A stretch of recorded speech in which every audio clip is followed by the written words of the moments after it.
you so much for coming and taking the time to speak with us here Good to at see you, bro. Banking Renaissance. Banking Renaissance, yeah. I hope it's not a branch Renaissance. It's because we were talking about branches beforehand. There might be a branch Renaissance, you know, if there's a World War III.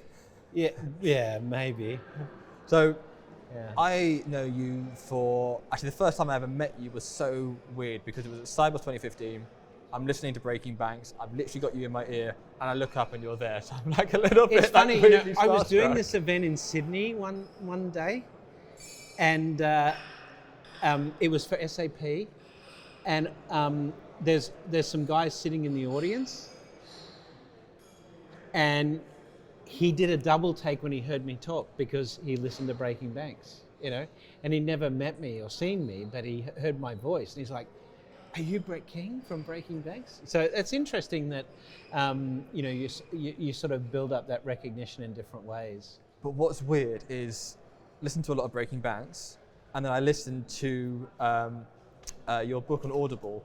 The only one that there's Banking 4.0 is available only in Russian. Yes. And I know we've had this conversation offline. Augmented is available, but I didn't narrate it. I can hear you in it. It's I know. so bizarre. Yeah. It's such a bizarre thing. I think I've found my voice as an author over the last decade, but I definitely try and put my personality in the writing.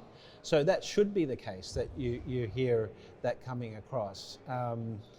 I am doing like the Audible version of The Rise of Techno-Socialism at the moment, which I'm recording, so yeah. Good, because I've got a rant going on LinkedIn of all these books I've been sent that I don't have time to read. Put it on Audible, I will go through it all in a week. All right, cool. All right. I'll remember that. What I kind of want to touch base on with yourself is like the human brain, it's got one function, it's to recall the events of the past to figure out what's happening in the present and the future. Looking at, you've kind of moved from being a banker in some ways to a futurist, and that's kind of what you're focused on now. Why do you think you've gone Made that that way? switch? Yeah. Why moved? Why even look at the future? You know, not happy in the present. Well, I've always been a bank futurist. So, if you like, I've been a sub-classification of the meta-classification of a futurist, focusing on the banking industry. But having said that also is, I think my track record on banking in terms of predicting what's going to happen and the discussion on that has been very clear, and I feel like I've made a dent in the universe in the banking world at least. But now I have bigger ambitions. How can I make a dent in broader, policy and sociological, conversation? And my interest as a futurist has always come from that intersection of human behavior in the past, technological development, social trends and all of those things, and how that's going to evolve. My first book I actually wrote wasn't a banking book, it was actually a science fiction novel. Now, I never published it. I may revisit that someday. It was called Mars 2035, and it was basically depicting the early colonization of Mars and some of the issues there. But the point being that I came to being a futurist not only because I was a technologist, but because of my interest in sci-fi and sort of where the future is going to take us. Well, as you said on stage there, it is things like Star Trek, the flip phone, the iPad is science. Right. And then you see some crazy things like people so inspired by Iron Man that they're actually making like a working. It is the imagination. It is it's here. Science fiction informs. It does, yeah, absolutely. Why? What is it about though, the future and trying to understand and predict the future? What is it about that appeals to you? Inspires me. Yeah. Why even spend all your time on it? Well, I think I'm an optimist at heart, and so I look at science fiction as a way to solve the problems or, act as a social commentary on the potential solutions for the problems we have. And technology is part of it. I mean, we can solve any problem that humanity comes up against with technology, conceivably. But as we know with technology, there's a yin and a yang, So you have the, like social media, for example. Social media has created this way for us to interact with people all around the world, but also it can be manipulated for various nefarious purposes. So I think when I'm looking at science fiction, I'm looking at the world of probabilities or possibilities in the future, and I'm trying to coach people along the way of, this is a more positive outcome than the alternative. But a lot of science fiction is dystopian. And, I've debated this with sci-fi authors like David Brin, for example, and he argues that the reason sci-fi tends to be dystopian, particularly with movies, is it's cheaper to produce dystopian sci-fi than it is, utopian sci-fi.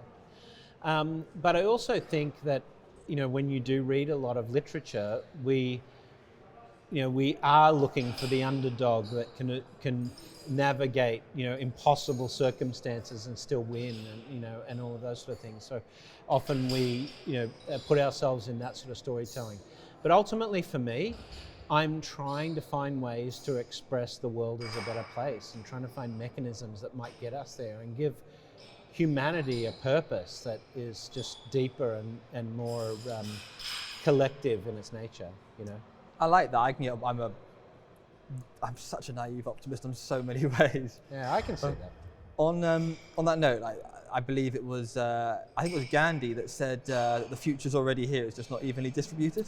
Well, that's a William Gibson quote, and he gave an interesting. I didn't know who it is, and if I don't know who it is, I always say Gandhi. Yeah, but Gandhi. It was Abraham Lincoln, actually. Yeah. No. But it was Gibson, and when he's talked about developing science fiction, what's interesting is that he made the observation as a science fiction writer that the future, it turns out to be much more interesting than sometimes we can predict. And the future is moving so rapidly today in terms of the things that we can do that as a science fiction author, now it's very difficult to get those predictions. So take the iPad you referred to before. We have the PADD, the personal access data device in Star Trek, right? And they said that was the height of technology of the 24th century. And then we had it in 2010 or 2012, or whatever it was, the first iPad. And so people of the 1980s thought that we would get that compute power in the 24th century, maybe earlier. They didn't certainly see it coming within 30 years. And the same is true of what we see in artificial intelligence now. I don't think, I don't think people can really imagine how broadly AI is going to affect us. So as a science fiction author, trying to imagine even more far-fetched futures and even more advanced futures based on these technologies, some of it's just a limitation of our own imaginations,